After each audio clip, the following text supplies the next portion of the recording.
پاک کی کثرت کریں. اعلیٰ حضرت نے بھی تو ساری رات درود ہی پڑھا تھا نا. ہاں درود پڑھتے رہیں. دکھوں نے تم کو جو گھیرا ہو تو درود پڑھو، جو حاضری کی تمنا ہو تو درود پڑھو. درود پاک کی کثرت کریں، آج بھی کرم ہو جاتا ہے. ہاں آنکھ والا تیرے جوبن کا تماشا دیکھے. ہاں آنکھ ہونی چاہیے ایسی. گناہ کر کے گندی چیزیں دیکھ کر آنکھوں سے حرام دیکھتے ہیں، پھر کہتے ہیں دیدار مصطفیٰ چاہیے. اگر آنکھ سے سرکار دو عالم علیہ الصلوۃ والسلام کا دیدار کرنا ہے، اگر کعبے کا دیدار کرنا ہے، گنبد خضرا دیکھنا ہے، تو آنکھیں پاک بھی تو رکھو نا. آنکھوں سے حرام بھی تو نہ دیکھو نا. آنکھ صاف ہوگی اور پاک کیسے ہوگی؟ خوف خدا سے رونے میں، عشق رسول میں آنسو بہیں گے نا، تو یہ آنکھیں انشاءاللہ پاک ہونے لگ جائیں گی. بری چیزیں نہ دیکھو. شاعر کہتے ہیں آنکھ والا تیرے جوبن کا تماشا دیکھے، دیدائے کور کو کیا آئے نظر کیا دیکھے. تو اللہ کرے کہ ایسی آنکھیں بھی نصیب ہو جائیں. بڑی پیاری بات مفتی اعظم ہند مصطفیٰ رضا خان صاحب نوری لکھتے ہیں نا، کچھ ایسا کر دے میرے کردگار آنکھوں میں، کچھ ایسا کر دے میرے کردگار آنکھوں میں، ہمیشہ نقش رہے روئے یار آنکھوں میں. انہیں نہ دیکھا تو کس کام کی ہیں یہ آنکھیں، انہیں نہ دیکھا تو کس کام کی ہیں یہ آنکھیں، کہ دیکھنے کی ہے ساری بہار آنکھوں میں.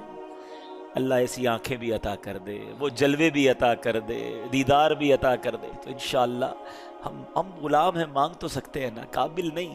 ہم بھی مانتے ہیں قابل نہیں ہیں ہماری آنکھیں، اور دیدار مصطفیٰ کہاں ہے. ہم تو گندے نکمے، مگر امتی تو ہے نا، جن کے واقعات سنتے ہیں، جن کے معجزات سنتے ہیں، جن کی باتیں سنتے ہیں، ان سے پیار بھی تو ہے نا. تمنا تو کر سکتے ہیں، منہ بھی چھوٹا ہے، اوقات بھی نہیں ہے، مگر کریم کا در ہے. ہمارا کام مانگنا ہے، ہمارا کام التجا کرنا ہے. وہ بڑے ہیں، وہ آقا ہیں، وہ اس وقت بھی نوازتے تھے، وہ آج بھی نوازتے ہیں. بس کرم کی باتیں ہیں. اللہ کرے کہ ہمیں بھی دیدار مصطفیٰ نصیب ہو جائے، ہمیں بھی بار بار دیدار مدینہ نصیب ہو جائے. اے کاش کبھی ایسا بھی ہو خواب میں میرے، ہوں جس کی غلامی میں وہ آقا نظر آئے، ہوں جس کی غلامی میں وہ آقا نظر آئے. انشاءاللہ انشاءاللہ آقا ضرور کرم فرمائیں گے. ہم پکارتے رہیں، اپنے اعمال درست کرتے رہیں. ایسے کام بھی تو نہ کریں نا جن سے وہ ناراض ہوتے ہیں، ایسی باتیں بھی تو نہ کریں جن سے وہ ناراض ہوتے ہیں. آقا فرماتے ہیں نماز پڑھو اور میری آنکھوں کی ٹھنڈک ہے. تو انشاءاللہ نیت کریں کہ اب ساری زندگی نبی پاک کی آنکھوں کی ٹھنڈک. انشاءاللہ ہم نماز کبھی نہیں چھوڑیں گے. انشاءاللہ آج کے بعد ہماری کوئی نماز قضا نہیں ہوگی. انشاءاللہ سنتوں پر عمل کریں. یقین کریں یہ دنیا کی محبت، مال کی محبت، یہ کچھ بھی کام نہیں آئے گی. آقا راضی ہو گئے نا تو بیڑا پار ہو جائے گا. یہ ساتھ لے جائیں گے جنت میں انشاءاللہ. ہاں شفاعت انہوں نے کرنی ہے. یہ راضی ہو جائے، وہ راضی ہو جائے، دوست راضی ہو جائیں، رشتہ دار راضی ہو جائیں، فیملی راضی ہو جائے. اسی چکر میں ساری زندگی گزار دی ہے. کبھی سوچا اللہ رسول راضی ہو جائے، یہ ناراض نہ ہو. خدا را انہی کو ٹارگٹ رکھو. جس سے رب راضی، اس کے حبیب راضی، اس سے سب راضی۔ ہم باقی لوگوں کو خوش کرنے کے چکر میں اللہ اور اس کے رسول کو ناراض کر بیٹھتے ہیں۔ اپنی زندگی کا ٹارگٹ سیٹ کر لے، انشاءاللہ زندگی اور آخرت، دنیا اور آخرت دونوں بہتر ہو جائے گی۔ اللہ مجھے بھی سچا عشق رسول عطا فرمائے، آپ کو بھی سچا عاشق رسول بنا دے۔ اللہ کرے بس آقا کی یادیں دل میں رہے۔ ہاں میں آپ کو صحیح بتاؤں، ابھی اس وقت جس کیفیت میں ہم لوگ ہیں، آپ کو اپنا کوئی غم یاد آ رہا ہے؟ آپ کو اپنی کوئی پریشانی یاد آ رہی ہے؟ نہیں آ رہی۔ کیوں نہیں آ رہی؟ سیدی اعلیٰ حضرت کہتے ہیں ان کے نثار کوئی کیسے ہی رنج میں ہو۔ دنیا کی تکلیفیں ہیں نا، پریشانیاں ہوتی ہیں، مگر جب آقا یاد آتے ہیں نا تو پھر پتہ کیا ہوتا ہے؟ ان کے نثار کوئی کیسے ہی رنج میں ہو، جب یاد آ گئے ہیں سب غم بھلا دیے ہیں۔ جب آقا کی یاد دل میں ہو نا، پھر دنیا کے غم نہیں یاد رہتے، تو ان کی یاد رکھو۔ ہاں ان کی رہیں ان کے جلوے، بسیں ان کے جلوے، میرا دل بنے یادگار مدینہ۔ بس اللہ کرے کہ سرکار کی یاد دل میں رہے، دنیا کی محبت سے نکل جاؤ، اللہ اور اس کے رسول کی محبت دل میں آ گئی نا، زندگی کا مزہ آ جائے گا۔ ہاں ہم بعض اوقات محفل میں تو آنسو بھی بہاتے ہیں، نعت ہوتی ہے تو کچھ رکت بھی طاری ہو جاتی ہے۔ مزہ پتہ ہے کیا ہے؟ ٹھیک ہے محفل میں بھی ہونا چاہیے، مگر اکیلے میں۔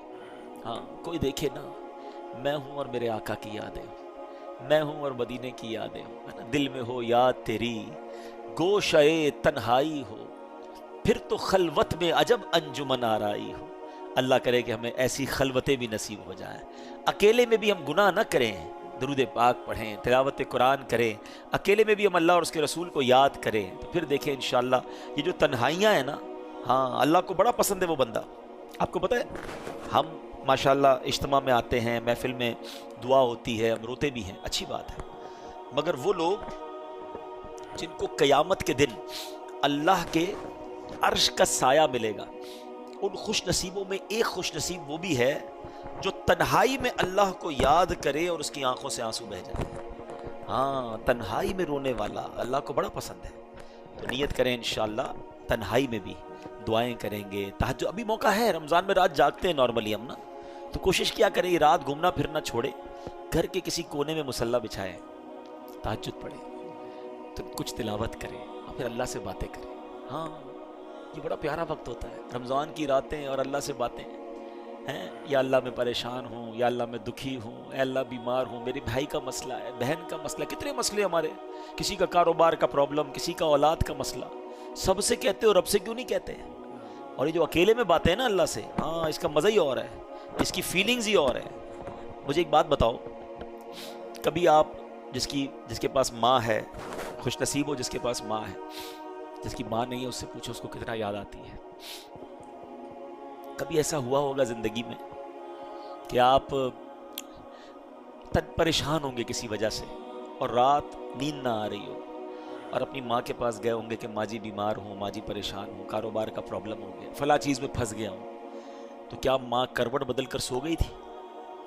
ماں کی نیند اڑ گئی تھی، ماں نے سینے لگایا تھا کہ بیٹا گھبرا نہیں میں ہوں، اور ماں نے دعائیں شروع کر دی۔ ایسا ہی ہے نا، یہ ہوتی ہے ماں، ہم سے زیادہ تکلیف میں آ جاتی ہے، پھر بھی ماں کی قدر لوگ نہیں کرتے۔ لیکن سچ بتاؤ، کبھی رات کو بستر سے اٹھ کر میں اس کی بارگاہ میں چلا جاؤں جو میری ماں سے بھی کئی گنا زیادہ چاہنے والا ہے، اور اس سے کہوں مولا پریشان ہوں، مولا تکلیف میں ہوں، بیماری میں ہوں، قرضے میں ہوں، مدینے جانا ہے، انتظام نہیں ہے، جو پرابلم ہے کہو نا اس سے، کیا وہ اس کی رحمت تمہیں اپنے دامن میں تمہیں نہیں چھپائے گی؟ یقیناً کرم ہوگا۔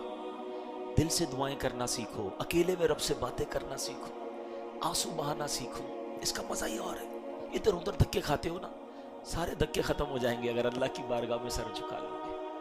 اللہ کرے، میرے بے رب جملے ہیں، میں شاید صحیح بات بھی نہیں کر پا رہا، میں اپنی بس جو کیفیت ہے وہ میں بیان کر رہا ہوں، اللہ کرے اس سے کچھ آپ حاصل کر لیں اور ان چیزوں کو اڈاپٹ کریں۔ اس کا لطف بہت ہے، یہ جو رکت قلبی ہے نا، اللہ کی یاد، اس کے حبیب کی یاد، اس کی یاد میں آنسو بہانا، اس کا مزہ ہی اور ہے۔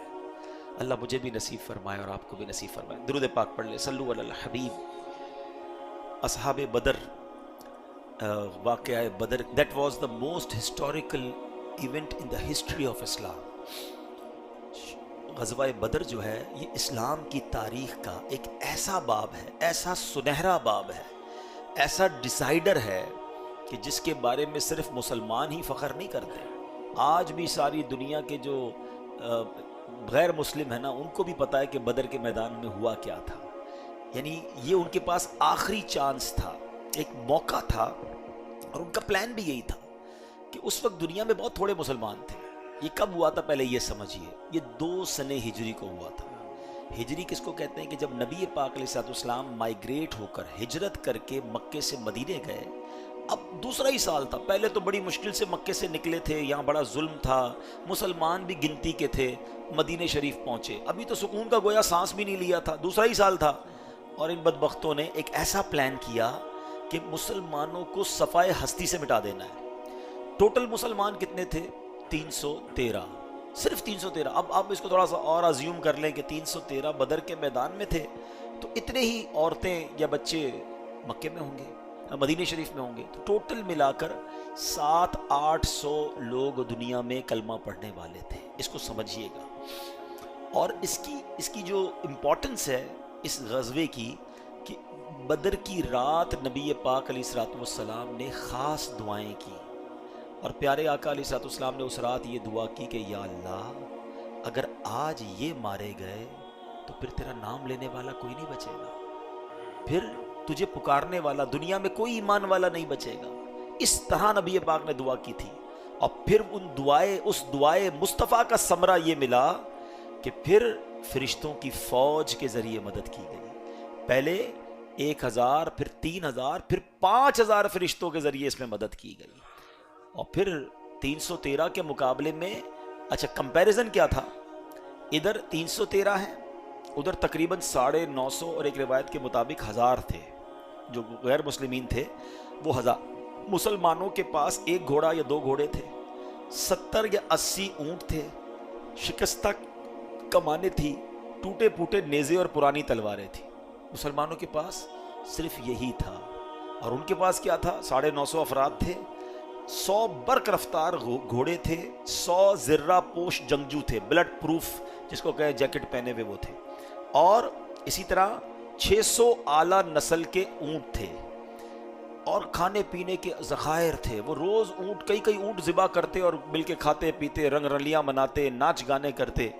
تو یہ کمپیریزن تھا، مگر ساتھ ایمان تھا، ساتھ جذبہ تھا. وہ شاعر کہتے نا، تھے ان کے پاس 2 گھوڑے، 6 زرہیں، 8 شمشیریں، بدلنے آئے تھے یہ لوگ دنیا بھر کی تقدیریں.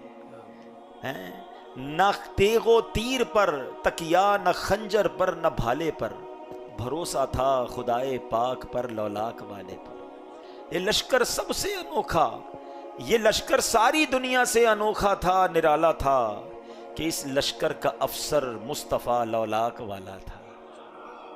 یہ کیسا لشکر تھا جن کو پتا تھا کہ کمپیریٹیولی تو مارے جائیں گے، مگر نبی پاک علیہ الصلوۃ والسلام ساتھ ہیں، اور اسلام کا ایک جذبہ تھا.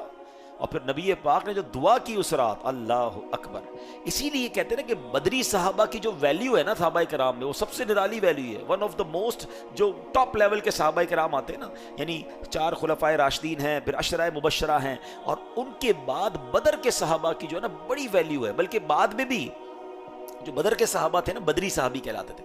جب صحابہ کرام آپس میں بیٹھتے نبی پاک کے دنیا سے پردہ فرمانے کے بعد بھی، تو صحابہ کرام دیکھتے کوئی بدری صحابی موجود ہے تو اس کا مشورہ لیتے تھے، ان کو عزت دیا کرتے تھے، کیونکہ یہ اس وقت موجود تھے اور ان سے رب نے مغفرت کا وعدہ فرمایا ہے. ویسے تو ہر صحابی نبی جنتی ہے، مگر بدری صحابہ سے بدر کے میدان میں جنہوں نے اپنے آپ کو پیش کیا، خاص طور پہ مغفرت کا وعدہ، ان کے تمام گناہوں کو معاف کرنے کا، ان کی خطاؤں سے درگزر کرنے کا وعدہ فرمایا. تو ایسے یہ صحابہ کرام ہیں. بہرحال میرے پیارے اسلامی بھائیوں، اب ہوا کیا، تھوڑا سا اس کی ڈیٹیل سمجھتے ہیں اور ایمان تازہ ہوگا.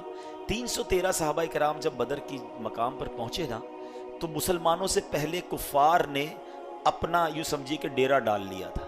مسلمانوں نے اپنا سارا سسٹم جو ہے وہاں، غیر مسلموں نے اپنا ڈیرا پہلے ہی جما لیا تھا. تو وہ جو جگہ تھی نا، انہوں نے پانی دیکھ کر، نارمل زمین دیکھ کر اپنے خیمے گاڑ دیے. مسلمان جہاں پہنچے تو مسلمانوں کے پاس نہ پانی کا کوئی کنواں تھا، اور زمین بھی جو ہے نا وہ ریتیلی تھی، تو اس میں پیر صحیح جمتا نہیں تھا. تو اب صحابہ کرام نے نبی پاک سے عرض کی، حضور ہماری جو جگہ ہے نا جہاں ہم کھڑے ہیں یا جہاں ہم پلان کر رہے ہیں یہ جگہ سوٹیبل نہیں ہے، ہم کیسے یہاں پر وقت گزاریں گے؟ پانی بھی نہیں ہے، گھوڑے بھی ٹھیک کھڑے نہیں ہو پا رہے، زمین بھی انسرٹن ہے، ریتیلی ہے۔ تو اللہ کے حبیب علیہ الصلوۃ والسلام، سبحان اللہ، نبی پاک پر رب کی کیسی رحمتیں ہیں، بدر کے میدان میں ایک بارش آتی ہے۔ دیکھو یہ غیبی مدد کہتے ہیں نا، بارش اللہ کی رحمت ہے، کیسی رحمت والی بارش تھی، قرآن میں اس کا ذکر ہے۔ قرآن فرماتا ہے وَيُنَزِّلُ عَلَيْكُم مِّنَ السَّمَاءِ مَاءً لِيُطَهِّرَكُم بِهِ وَيُذْهِبَ عَنكُم رِجْزَ الشَّيْطَانِ وَلِيَرْبِطَ عَلَىٰ قُلُوبِكُم وَيُثَبِّتَ بِهِ الْأَقْدَامَ۔ قرآن کہتا ہے کہ اور آسمان سے تم پر پانی اتارا تاکہ تمہیں اس سے ستھرا کر دے اور شیطان کی ناپاکی تم سے دور فرما دے اور تمہارے دلوں کی ڈھارس بندھائے اور اس سے تمہارے قدم جما دے۔ سبحان اللہ۔ تو پتہ یہ چلا کہ اس بارش سے ہوا کیا، کتنے فائدے ہوئے کہ 4 فائدے قرآن بیان کر رہا ہے کہ تاکہ جو بے وضو اور بے غسل ہوں وہ وضو اور غسل کر کے خوب پاک ہو جائیں، صاف ستھرے ہو جائیں، مسلمانوں کے دلوں سے جو شیطانی وسوسہ ہے وہ دور ہو جائے، پھر فرمایا مسلمانوں کے دلوں کو ڈھارس مل جائے کہ اللہ کی مدد ہمارے ساتھ ہے۔ اور جو ریتیلی زمین تھی نا، اب دیکھیں اللہ کی شان دیکھیں، اب ریت پہ پانی پڑے تو وہ سالڈ ہو جاتی ہے، تو وہ ساری جگہ پراپر ہو گئی، سالڈ ہو گئی۔ سامنے کی زمین سالڈ تھی تو وہاں کیچڑ ہو گئی، ان کے لیے پرابلم کھڑی ہو گئی، مسلمانوں کی زمین سٹیبل ہو گئی۔ وہاں پانی تھا لیکن بہت زیادہ پانی ہو گیا، مسلمانوں کے پاس پانی بالکل نہیں تھا، انہوں نے پونڈز بنا لیے تو اس میں پانی بھی جمع ہو گیا، یعنی ایک بارش نے اس پوری سچویشن کو تبدیل کر دیا۔ اچھا، پھر بدر کے میدان میں صرف ایک بارش کے ذریعے مدد نہیں آئی، سبحان اللہ۔ آج کل لوگ، آپ جو بچے ہیں ان کو پتہ ہے ایڈیٹنگ کرتے ہیں، کئی سافٹ ویئرز ہیں، چھوٹا سا مجمع ہو اس کو ایڈٹ کر کے بڑا بنا سکتے ہیں، بہت بڑا کراؤڈ ہو اس کو ایڈٹ کر کے چھوٹا کر سکتے ہیں، امیجنیشنز کا دور ہے، گرافکس کا دور ہے۔ اس وقت پتہ کیا ہوا کہ جنگ کے وقت جب صفیں بنائی گئی نا، مسلمان تو 313 تھے اور کافر بہت زیادہ تھے، مگر اللہ کی شان دیکھیں، روحانی گرافکس دیکھیں کیسے کام آئے کہ مسلمانوں کو کافر تھوڑے نظر آ رہے تھے اور غیر مسلموں کو مسلمان زیادہ نظر آ رہے تھے، یعنی مسلمانوں کو حوصلہ بڑھ گیا کہ اتنے تھوڑے ہیں ان کو تو نپٹا دیں گے، اور ان کو لگ رہا تو اتنے زیادہ ہیں ہم کیسے لڑیں گے، ان کے دل پر خوف طاری ہو گیا اور مسلمانوں کو اللہ پاک نے حوصلہ عطا فرما دیا۔ ایک اور مدد یہ ہوئی، آج کل ایک فینومینا بڑا ڈسکس ہوتا ہے پاور نیپ کا، کہ جب بھی کوئی بڑا کام کرنا ہے اس سے پہلے تھوڑی دیر کے لیے آپ جو ہے وہ لے لیں، کیا نام ہے، نیند کر لیں 15-20 منٹ کی، آدھے گھنٹے کی، اس کو پاور نیپ کہتے ہیں، تو بندہ اس میں تگڑا ہو جاتا ہے۔ کچھ لوگ آج کل افطار کے بعد تھوڑی دیر سوتے ہیں تو تراویح کے لیے مزہ آ جاتا ہے، تھوڑے فریش ہو جاتے ہیں، ایسا ہی ہے نا۔ آپ کو پتہ ہے جنگ کے لیے صفیں بن چکی تھیں اور اللہ پاک نے مسلمانوں پر ایک نیند طاری کر دی۔ یہ کیسے پاسبل ہے کہ دشمن سامنے کھڑا ہو اور سارے کے سارے جو مسلمان ہیں وہ نیند میں چلے گئے؟ تھوڑی دیر کی نیند تھی لیکن تھوڑی دیر کے لیے انہوں نے پلک جھپک کر جب آنکھیں کھولی تو سارے کے سارے مسلمان فریش ہو چکے تھے، سب کو ایک نئی طاقت مل چکی تھی۔ وہ کہتے ہیں نا کمپیوٹر ری سٹارٹ ہو جاتا ہے، بندہ تھوڑی دیر کے لیے سوتا ہے لیکن اس کے بعد جب اٹھتا ہے تو سر سے ایک پریشر ختم ہو جاتا ہے، بندہ دوبارہ بڑے کام کے لیے تیار ہو جاتا ہے۔ تو بدر کے میدان میں یہ بھی ایک سمجھ لیں مسلمانوں کو مدد ملی کہ مسلمانوں پر ایک نیند طاری کر دی گئی۔ اب کیا ہوا، غزوہ شروع ہونے لگا، تو وہاں جو ہے وہ اور عجیب عجیب داستانیں۔ حضرت سعد بن ابی وقاص رضی اللہ تعالیٰ عنہ کے چھوٹے بھائی سیدنا عمیر بن ابی وقاص رضی اللہ تعالیٰ عنہ ابھی 9 عمر ہی تھے، چھوٹے ہی تھے، بدر کے موقع پر کبھی ادھر چھپتے تھے کبھی ادھر چھپتے تھے، کیونکہ سلیکشن ہو رہی تھی کہ کون کون لڑائی کے لیے جائے گا۔ تو حضرت سیدنا سعد رضی اللہ تعالیٰ عنہ فرماتے ہیں میں نے تعجب سے پوچھا کیوں چھپتے ہو؟ تو کہتے ہیں کہ مجھے اللہ کی راہ میں لڑنے کا بڑا شوق ہے، شہادت کا شوق ہے، عمر چھوٹی ہے، کہیں نبی پاک مجھے دیکھ کر لائن سے نکال نہ دے۔ تو پیارے آقا علیہ الصلوۃ والسلام کی توجہ میں آ گئے، نبی پاک نے کہا آپ تو نہیں جا سکتے، آپ کی عمر چھوٹی ہے۔ تو وہ رونے لگے کہ نہیں میں نے جانا ہے اور میں نے شہید ہونا ہے۔ اللہ اکبر، نبی پاک علیہ الصلوۃ والسلام نے جب ان کا رونا دیکھا تو ان کو اپنے غزوے میں شامل فرما لیا۔ یہ وہ لوگ تھے جو جان دینے کے لیے روتے تھے، آج گناہ کرنے کے لیے ماں باپ کے آگے بچے رو رہے ہوتے ہیں، میں نے ادھر جانا ہے میں نے ادھر جانا ہے۔ یہ کیسی تربیت تھی، یہ کیسے لوگ تھے، اور پھر یہ شریک بھی ہوئے اور اللہ کی راہ میں شہید بھی ہو گئے۔ اچھا 2 اور بچے تھے، انہوں نے تو کمال کر دیا نا۔ نبی پاک علیہ الصلوۃ والسلام کا جو سب سے بڑا دشمن ہے نا ابو جہل ہے، اس امت کا فرعون کہا گیا اسے، پیارے آقا علیہ الصلوۃ والسلام کا سب سے بڑا وہ دشمن تھا۔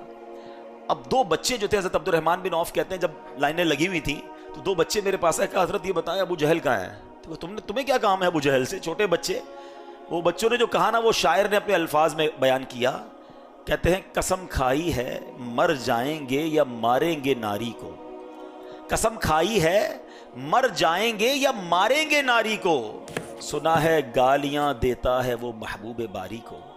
اور ان بچوں کو جب بتایا نا حضرت عبد الرحمن بن عوف نے کہ وہ رہا ابو جہل، وہ دوڑتے ہوئے گئے اور دونوں بچوں ان پر حملہ کر دیا اور اتنے وار کیے تلوار کے کہ ابو جہل کو واصل جہنم کر دیا، ان بچوں نے مار دیا۔ اللہ کی شان دیکھیں، ان کا جرنیل، ان کا سپہ سالار کسی بڑے طاقتور صحابی کے ہاتھوں ہلاک نہیں ہوا، برباد نہیں ہوا، بلکہ دو چھوٹے بچوں کے ہاتھوں اس کا کام تمام ہو گیا۔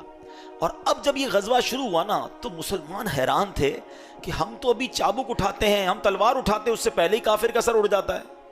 تو نبی پاک کے پاس آئے کہ حضور سمجھ نہیں آ رہی ہو کیا رہا ہے، ہم تو کسی کی طرف جاتے ہیں اس سے پہلے ہی وہ گر جاتا ہے، اس سے پہلے اس کا سر اڑ جاتا ہے۔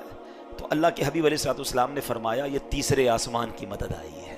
صحابہ کرام کو اپنے سر پر گھوڑا دوڑنے کی آواز آتی تھی، چابک چلنے کی آواز آتی تھی، بلکہ ایک آواز آتی تھی ایک دم حیزوم، اے حیزوم آگے بڑھ۔ اور یہ حیزوم کون ہے؟ علماء فرماتے ہیں حضرت جبریل علیہ الصلوۃ والسلام کے گھوڑے کا نام ہے۔ تو فرشتے آئے، مسلمانوں 313 میں سے صرف 14 شہید ہوئے اس غزوے میں، اور کفار میں جو جس کو کہتے ہیں نا سراسیمگی پھیل گئی، وہ اتنے خوف زدہ ہو گئے کہ یہ ہو کیا رہا ہے، ہم کچھ ہمارے کون مار رہا ہے، ہم کو یہ نظر نہیں آ رہا، یہ دشمن کدھر سے آ گیا ہے۔ انہوں نے بوریا بستر سمیٹا اور وہ بھاگے، کئی لوگ ان کے یوں سمجھیے کہ دنیا سے گئے۔ اور اس میں اس دن جو ہیبت پڑ گئی نا کفار کے دل پر کہ ان سے لڑائی کرنا آسان نہیں ہے، ان کے لیے تو فرشتے مدد کو آ جاتے ہیں، یعنی ان کا تو فل پلان تھا کہ 313 ایک ہی باری میں ختم کرو، اسلام کا نام ہی ختم ہو جائے گا، ختم لپیٹ دیا جائے گا اسلام۔ مگر انہیں کیا پتا تھا کہ کس کا دین ہے، یہ کون سے حبیب علیہ الصلوۃ والسلام۔ اب تھوڑا سا میں ٹچ دے دیتا ہوں کہ جب بھی اسلام کو مٹانے کی کوشش کی گئی ہے نا، پھر دیکھیں کیسے غیب سے مدد آئی اور پوری دنیا کے لوگوں پر ہیبت طاری کر دی گئی۔ جو یہ کعبہ گرانے ابرہہ آ رہا تھا، سورہ فیل کا واقعہ یاد ہونا چاہیے آپ کو، کہ وہ تو آیا تھا ہاتھیوں کا لشکر لے کر کہ ایک بار کعبے کو ختم کر دو، نہ رہے کعبہ نہ کرے حج، مگر اس کو پتا نہیں تھا کہ یہ گھر کس کا ہے۔ اور دنیا کا دستور ہے ایئر فورس کا مقابلہ ایئر فورس کرتی ہے، دنیا کا دستور ہے آرمی کا مقابلہ آرمی کرتی ہے، جہاز کا مقابلہ جہاز، ٹینک کا مقابلہ ٹینک۔ ہاتھی آئے تھے تو اگر ان کا مقابلہ کرنا تھا تو رب نے کوئی بڑی چیز بھیجنی تھی نا، مگر میرے رب نے اپنی قدرت کا نظارہ کیسے دکھایا کہ چھوٹے چھوٹے ابابیل بھیج دیے۔ ابابیل اتنا سا پرندہ ہوتا ہے آپ کی مٹھی میں آ جائے گا۔ اچھا ابابیل کتنا بڑا کنکر کیری کر سکتا ہے؟ کوئی میزائل کیری نہیں کر سکتا، اتنا کنکر ہو سکتے ہیں، اتنا چھوٹا ہی پرندہ ہے۔ اللہ نے دنیا کو دکھانا تھا کہ جناب میرا رب چاہے تو ابابیل اور کنکر کے ذریعے ہاتھی والوں کے پرخچے اڑا سکتا ہے۔ کیا کہا تھا؟ الم تر کیف فعل ربک باصحاب الفیل، اے محبوب تم نے نہ دیکھا کہ اللہ نے ہاتھی والوں کے ساتھ کیا کیا ہے؟ پھر کیا ہوا؟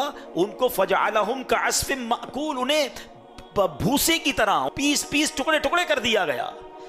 یہ ہمیں پتہ چلتا ہے کہ جب اسلام پر ایسا حملہ ہوتا ہے نا اور ایمان والے مضبوط ہوں تو اللہ غیب سے کیسی مدد کرتا ہے۔ بس اللہ کرے کہ اصحاب بدر کے ایمان کی جھلک ہمیں مل جائے، ان کا حصہ ہمیں مل جائے۔ ہم بڑے کنفیوز رہتے ہیں، یار ہمارے وطن میں تو کچھ بھی نہیں ہے، او جناب بڑی طاقتیں ہیں تو فلاں کے پاس بڑی طاقت تو بڑی فوج اور بڑے معاملات۔ ارے میرے پیارے بھائیوں، ان کے پاس چاہے کتنی بڑی طاقت ہو، ہمارے پاس ایمان کی طاقت ہے۔ اپنے رب پر بھروسہ تو کرو نا، ہم یقیناً کمزور ہیں، اعداد و شمار میں ہمارا کوئی شمار نہیں ہے، مگر اب یہ پتا ہے کہ ان اللہ علی کل شیء قدیر، اللہ ہر چاہے پر قادر ہے۔ وہ چاہے تو ابابیل کے ذریعے ہاتھیوں کی فوج کو برباد کر سکتا ہے، وہ چاہے تو بدر کے میدان میں فرشتوں کی فوج بھی بھیج سکتا ہے۔ ہم اس رب کے ماننے والے، اس حبیب علیہ الصلوۃ والسلام کے دین کو ماننے والے، بس اپنے ایمان اور اپنے دین پر مضبوط رہے۔ اعداد و شمار جو ہے نا وہ مسلمانوں کے لیے کوئی حیثیت نہیں رکھتا۔ پرابلم یہ کہ ہم خود بھی تو کمزور ہو گئے نا، ہمارا اپنا ایمان، اپنا عقیدہ، اپنا بلیف کمزور ہو گیا۔ بڑی پیاری بات شاعر مشرق نے کہی نا، اگر آج بھی ہو ابراہیم سا ایمان پیدا۔ کتنی بڑی آگ تھی نمرود نے جو آگ لگائی تھی، آگ کا کیا ہوا تھا؟ آگ بن گئی تھی گلزار، آگ بن گئی باغ۔ آپ کے سامنے بڑی آگ ہے نا، کوئی بیماری کی آگ ہے، کوئی پریشانی کا پرابلم ہے، کوئی بڑا پرابلم ہے، سنو اگر آج بھی ہو ابراہیم سا ایمان پیدا، آگ کر سکتی ہے انداز گلستاں پیدا۔ وہ والا ایمان آج مل جائے تو آج بھی آگ گلزار بن سکتی ہے۔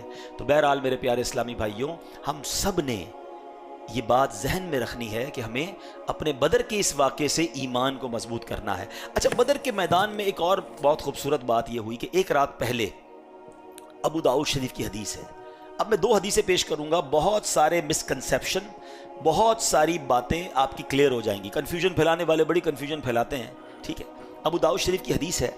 میرے آقا علیہ الصلوۃ والسلام نے ایک رات پہلے اپنے ہاتھ سے چھڑی کے ذریعے زمین پر، اپنے صحابہ کرام بیٹھے تھے اور ہاتھ سے چھڑی کے ذریعے بتایا کل یہاں فلاں کافر کا قتل ہوگا، کل یہاں فلاں کافر کی لاش ہوگی، کل یہاں فلاں کافر کی لاش ہوگی. ایک دن پہلے سیاستہ کی حدیث ہے، نبی پاک نے بتا دیا. اور صحابی کہتے ہیں اگلے دن جنگ ختم ہونے کے بعد جہاں جہاں میرے آقا نے لکیر کھینچی تھی اور جس کافر کا نام لیا تھا اس کی لاش دوسرے دن اسی جگہ پر پڑی ہوئی تھی. کہ جنگ بدر کا نقشہ حضور جانتے ہیں، جو ہو چکا ہے جو ہوگا حضور جانتے ہیں. یہ میں حدیث پڑھ کے سنا رہا ہوں. کیسے ایک دن پہلے نبی پاک نے بتا دیا؟ نہ ماننے والے نہ مانیں، وہ ان کا پرابلم ہے. ٹھیک ہے. ہم یہ جانتے ہیں کہ اللہ کی عطا سے ہمارا عقیدہ الحمدللہ یہی ہے، رب کے بتائے بغیر کوئی کچھ نہیں جانتا ہے. رب کے پاس اپنا علم ذاتی ہے، وہ مالک ہے، وہ خالق ہے، ساری دنیا اس کی محتاج ہے، رب کسی کا محتاج نہیں ہے. مگر اگر رب اپنے پیاروں کو کچھ علوم عطا فرما دے تو کسی کو کیا پرابلم ہے؟ آج ہم بھی زندگی میں کرتے ہیں نا، کبھی ٹریول پر جائیں تو کسی مینیجر کو، کسی بیٹے کو، کسی جاننے والے کو پاور آف اٹارنی دے جاتے ہیں کہ میری پراپرٹی آپ ٹرانسفر کرا دینا، میرے بینک سے پیسے آپ نکلوا لینا. تو کوئی نہیں کہتا کہ بھئی یہ پراپرٹی اس کی ہے، کہتے پراپرٹی اس کی ہے، پاور آف اٹارنی اس کے پاس ہے، اختیارات اس کے پاس ہیں بلا تمثیل. اگر یہ بات دماغ میں بیٹھ جائے نا تو سارے وسوسے ختم ہو جائیں گے کہ اگر ہم یہ مانتے ہیں کہ اللہ کے نبی علیہ الصلوۃ والسلام یا اللہ کے پیاروں کے پاس کچھ کمالات یا کچھ اتھارٹیز ہیں تو رب کی دی ہوئی ہیں. اللہ کسی سے نہیں لیتا. اللہ کے پاس جو ہے اس کا ذاتی ہے.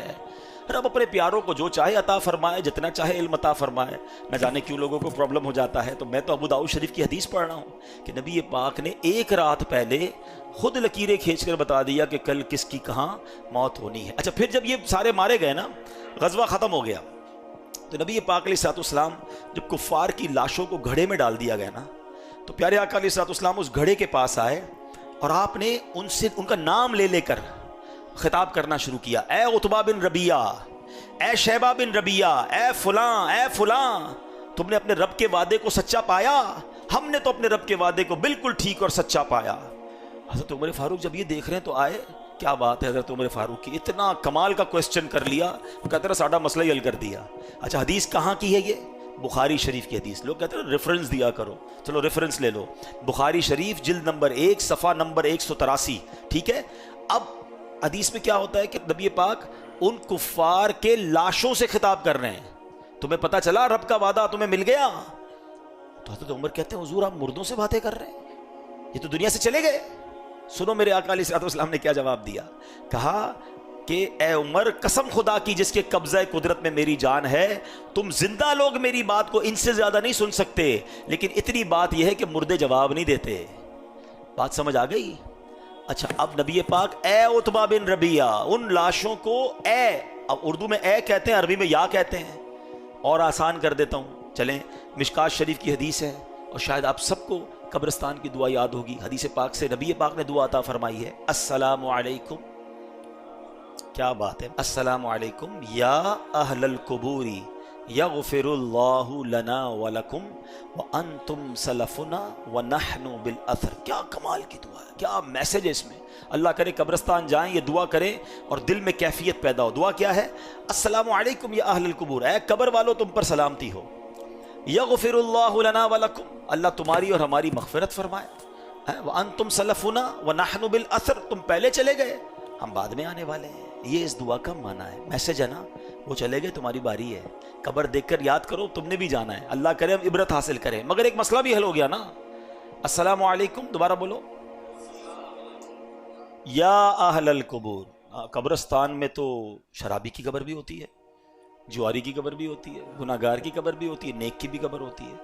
تو ایک گناہگار قبر والے کو یا اہل القبور کہنا جائز، حدیث پاک میں ہے، آقا نے تعلیم دی ہے.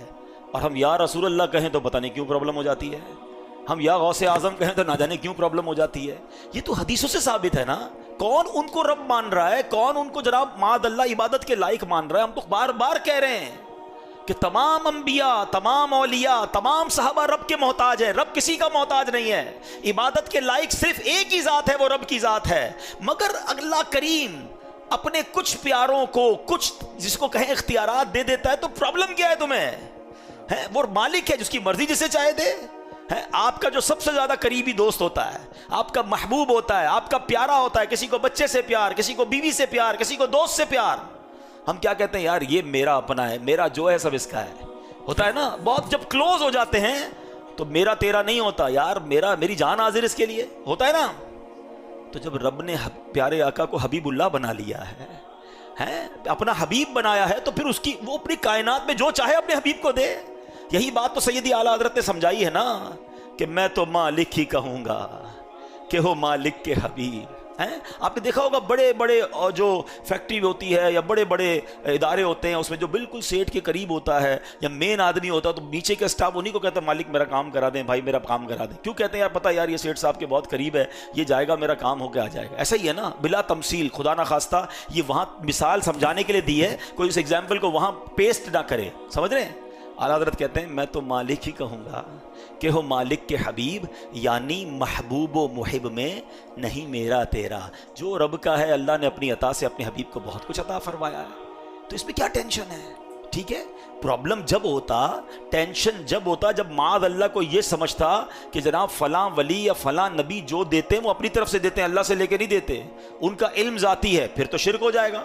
ہم سب کا ماننا یہ ہے کہ خالق، مالک، دینے والا، زندگی، موت، شفا سب دینے والا رب ہے اور اس کا سب کچھ ذاتی ہے، مگر اگر اس نے اپنے کرم سے کچھ لوگوں کو اختیار دیا ہے تو کوئی ٹینشن کی بات نہیں ہے، وہ جو بھی دیتے ہیں رب سے لے کر دیتے ہیں۔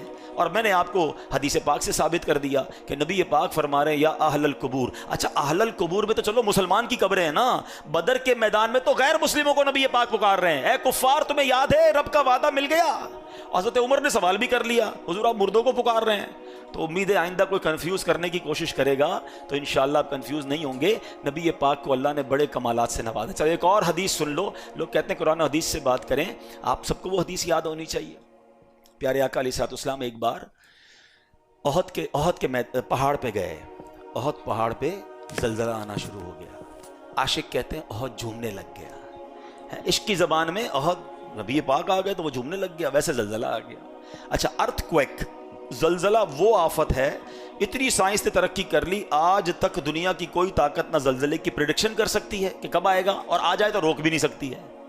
مگر دیکھو میرے نبی کی شان، سبحان اللہ، حدیث کے الفاظ ہیں میرے آقا نے احد پہاڑ کو ٹھوکر لگائی، اے احد رک جا، کیا تجھ پر ایک نبی، ایک صدیق اور 2 شہید ہیں؟ احد کا زلزلہ رک گیا۔ 2 باتیں سیکھنی ہیں، ایک تو اللہ نے نبی پاک کو اتھارٹی کیسی دی ہے۔ سیدی اعلیٰ حضرت فرماتے ہیں نا، ایک ٹھوکر سے احد کا زلزلہ جاتا رہا، آقا نے ٹھوکر لگا دی نا، ایک ٹھوکر سے احد کا زلزلہ جاتا رہا، رکھتی ہیں کتنا وقار اللہ اکبر ایڑیاں، اللہ نے ایسا کمال دیا، یہ تو شان مصطفیٰ ہے۔ مگر ایک سوال ہے جناب، پیارے آقا نے فرمایا ایک نبی، ایک صدیق اور 2 شہید ہیں۔ نبی تو نبی پاک علیہ الصلوۃ والسلام ہو گئے، صدیق ابو بکر صدیق رضی اللہ تعالیٰ عنہ ہو گئے، 2 کون ساتھ تھے؟ حضرت عمر ساتھ تھے، حضرت عثمان ساتھ تھے۔ پیارے آقا کو پہلے کیسے پتہ چل گیا کہ یہ شہید ہوں گے؟ یہ تو حیات تھے نا، ساتھ موجود تھے پہاڑ پر۔ مطلب اور کتنی آپ کو حدیثیں اور ایویڈنس چاہیے کہ اللہ نے اپنے حبیب کو بہت سارے علوم سے نوازا تھا، اور ہم تو غلام ہیں۔ اچھا غلام کو تو خوش ہونا چاہیے، پتہ نہیں کیوں پرابلم ہوتی ہے لوگوں کو، بھائی آپ کے نبی کو اتنا بڑا مقام ملا تو آپ کو تو خوش ہونا چاہیے، کچھ لوگوں کو پتہ نہیں کیوں پرابلم شروع ہو جاتی ہے، ارے ہم تو ان کے امتی ہیں، ہی ہماری خوش نصیبی ہے، وہ ہمارے نبی، ان کے ہم امتی، امتی تیری قسمت پہ لاکھوں سلام۔ تو ہمیں تو انجوائے کرنا چاہیے جب اللہ کے نبی کی شان بیان ہو اور ان کے کمالات بیان ہو۔ تو بہرحال میرے پیارے اسلامی بھائیوں، بدر کا واقعہ one of the amazing historical event in the history of Islam, اللہ نے جو مدد فرمائی، سبحان اللہ، ایمان تازہ ہو جاتا ہے۔ مگر وہ صحابہ اپنا کام کر گئے، انہیں تھوڑی پتا تھا کہ فرشتے آئیں گے، وہ تو جان دینے ہی گئے تھے، وہ تو گئے تھے قربان ہونے، انہوں نے کہا تھا حضور ہم آپ کے ساتھ ہیں، ان کو پتا تھا کہ مارے جائیں گے، مگر اللہ کے نام پر سب کچھ قربان کرنے کے لیے وہ تیار تھے۔ تو آج اس واقعے سے ہمیں بھی یہ سیکھنا ہے کہ اگر کبھی دین کو ہماری قربانی کی ضرورت پڑے تو ہمیں وہ قربانی دینی چاہیے، چاہے وہ مال کی قربانی ہو، وقت کی قربانی ہو۔ اللہ کرے کہ کبھی ہماری جان بھی اللہ کے دین کے لیے کام آ جائے تو ہمیں اس میں دین کے لیے قربانی کے لیے تیار رہنا چاہیے۔ اور اگر کبھی پھنس جائیں کسی معاملے میں تو ڈرنا یا گھبرانا نہیں ہے، دعا کریں، اللہ غیب سے مدد فرمائے گا، ہماری مشکلیں آسان فرمائے گا۔ تو بہرحال الحمدللہ ایسی پیاری باتیں دعوت اسلامی کے ماحول میں ہمیں سیکھی اور سکھائی جاتی ہیں۔ ہمیں دعوت اسلامی کے اس ماحول سے وابستہ رہنا ہے، ہو سکے تو اسی طرح کے اجتماعات میں آتے رہے۔ اللہ پاک ہم سب کو عمل کرنے کی توفیق عطا فرمائے، آمین بجاہ النبی الامین صلی اللہ تعالی علیہ وسلم۔ صلو علی الحبیب صلی اللہ تعالی علی محمد۔